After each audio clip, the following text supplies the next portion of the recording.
Hey, what's up guys? Welcome back to Team Assassination once again. This is Assassin Dave here, and this morning I just want to quickly go over patch 92. What is coming up in for the rest of the world.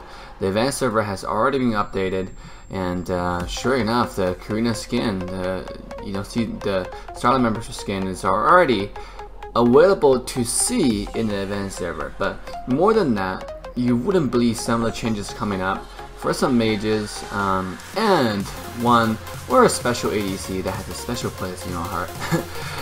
It's very interesting. After you watch this video, let me know down below in the comment section, what do you think about the changes? Do you think it's necessary, or do you think that the changes can be done differently that can be better? So here we go. Number one thing that I want to talk about is Alice. Alice is getting another buff on her first ability. Now, the problem with Alice is she's the only mage without any stable crowd control. She has a root that can put you in place, but you can still auto attack.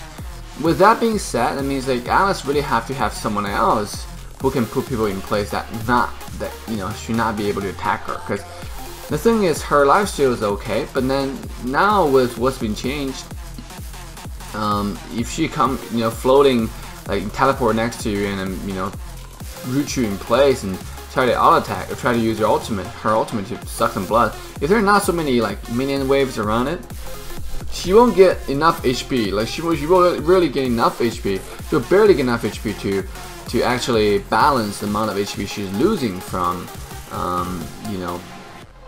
your auto attack. So it's not worth it. But right now they buffed her first ability. I think it's kind of weird. It's good that you give Alice a little bit more damage, but that's not what she needed. What she needed is a way to counter people's auto attack, right? I mean, on second ability. So I feel like if there's a way that when she uses ultimate, she becomes invincible to physical attack, that'd be cool. But okay, next thing, Nana Magic Dart. Bullet diameter increased by 10%. Now, if you don't know what happened last patch, Nana's first ability got nerfed, I think, to the ground. Like, personally, I think to the ground. Like, I've never seen such interesting nerf that I just don't understand.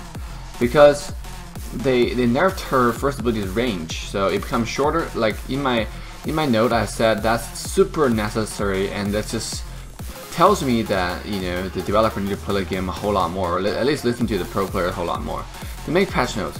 Because what makes people pick Nana is not because her damage, it's because her utility, the amount of crowd control she can offer, right?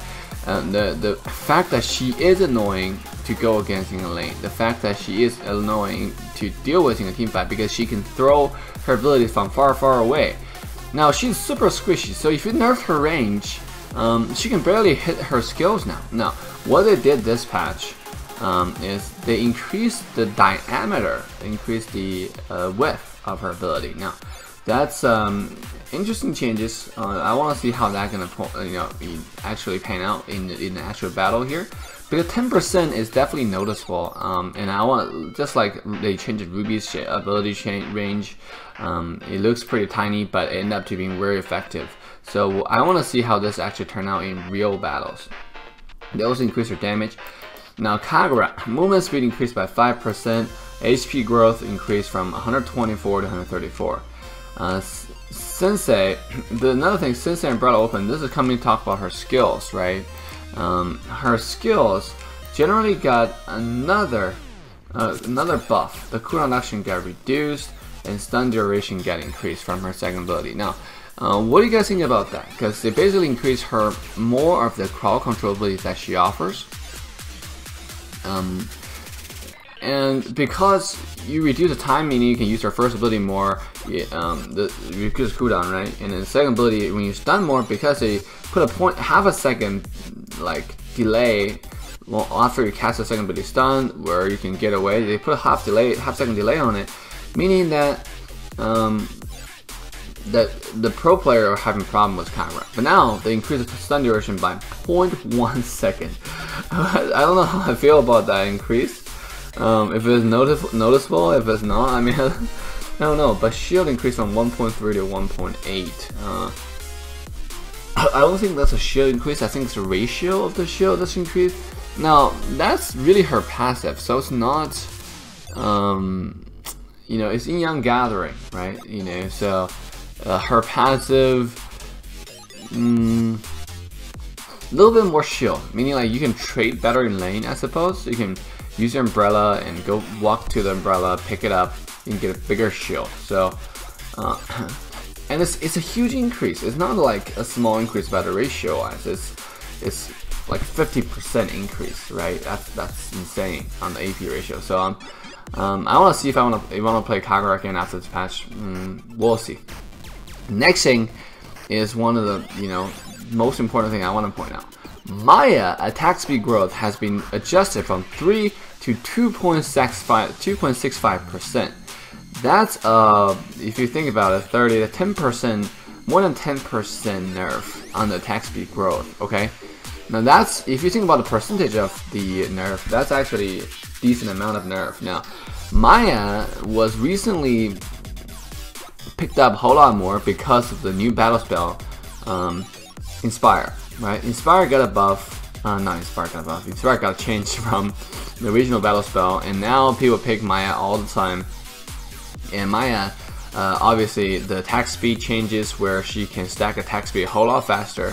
All those stuff made Miya a lot more viable in the current meta. What about this change, right? I mean, still, I think Miya is really weak in ADC standpoint because Clint is right now most dominant AD with 2 items, Thunder Belts in Endless Battle. Will make him proc about 800 true damage in late game every single time she casts a spell. Now, he has 5 bullets. Now, Miya doesn't have 5 bullets. Miya can't use Thunder Belts. Miya can use Endless Battle. So those 2 items just doesn't work with Miya. Now you nerf her attack speed. Obviously, Moskov's early game is trash now. You get Miya to be nerfed.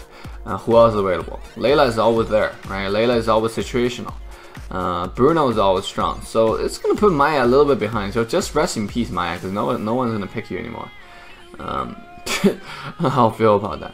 Another couple of small note I want to mention is obviously some item changes. Nothing too noticeable besides Feather of Heaven. I never use that item.